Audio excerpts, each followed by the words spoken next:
Pada kesempatan kali ini kita akan bahas yang lagi hangat, yaitu PMK 66, yaitu Peraturan tentang Pajak Natura. Hai Sobat Atax, ketemu lagi dengan saya Purwadi Nugroho di channel YouTube kesayangan kita, Atax Indonesia.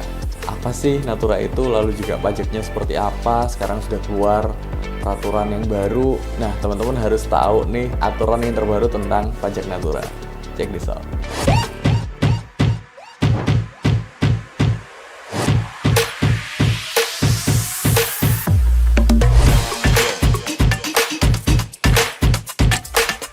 Oke, sebelum kita masuk lebih jauh ke PMK 66, kita harus tahu dulu nih, apa itu Natura. Nah, Natura itu adalah imbalan dalam bentuk barang selain uang. Dan imbalan kenikmatan yang dimaksud adalah imbalan dalam bentuk hak atas pemanfaatan fasilitas atau layanan. Jadi kalau misalnya ada pegawai ataupun karyawan dari sebuah perusahaan yang mungkin diberikan yang namanya fasilitas-fasilitas, misalnya fasilitas mobil dari perusahaan, fasilitas apartemen dari perusahaan. Nah, itu gimana sih perlakuannya? Sebelum adanya aturan PMK 66 ini, aturannya semua pemberian-pemberian atau imbalan yang berupa barang, yaitu selain daripada uang, kepada pegawai maupun karyawan kita itu akan dikoreksi fiskal. Itu akan dimasukkan ke beban Natura, dan beban Natura itu akan dikoreksi fiskal alias dicoret.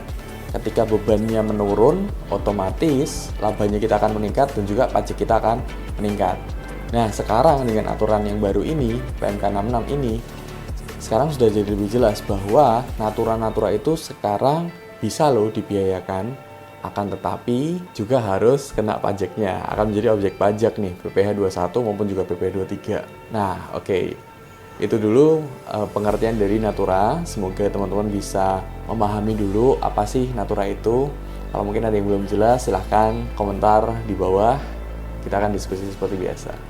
Nah, teman-teman mungkin ada yang tanya nih, kenapa sih kok dulu yang namanya Natura itu tidak boleh dibebankan dalam PPh? Sekarang kok malah jadi boleh dibebankan dalam PPh? Nah, sebenarnya pemerintah sudah mempunyai 3 latar belakang kenapa kok dulu itu nggak boleh dibebankan, sekarang boleh dibebankan. Yang pertama adalah karena imbalan berupa Natura itu cenderung dinikmati oleh high level employee. Jadi direktur, manajer, dan juga komisaris itu cenderung lebih menikmati Natura tersebut dibandingkan yang selain daripada high level employee, middle level of employee atau low level of employee. Sehingga yang kedua, efeknya apa? Efeknya nanti bisa jadi menimbulkan ketidakadilan horizontal, karena memang penghasilan yang untuk pegawai, yang untuk low level employee biasanya nih itu dikenai PPh, gaji atau upahnya atau THR-nya, tetapi kalau yang high level employee kok dia nggak kena yang namanya PPh karena dianggap sebagai Natura semua nih. Dan yang ketiga adalah potensi dari tax planning dari perusahaan atau si pemberi kerja, karena memanfaatkan tarif PP badan itu lebih kecil dibandingkan PPh orang pribadi.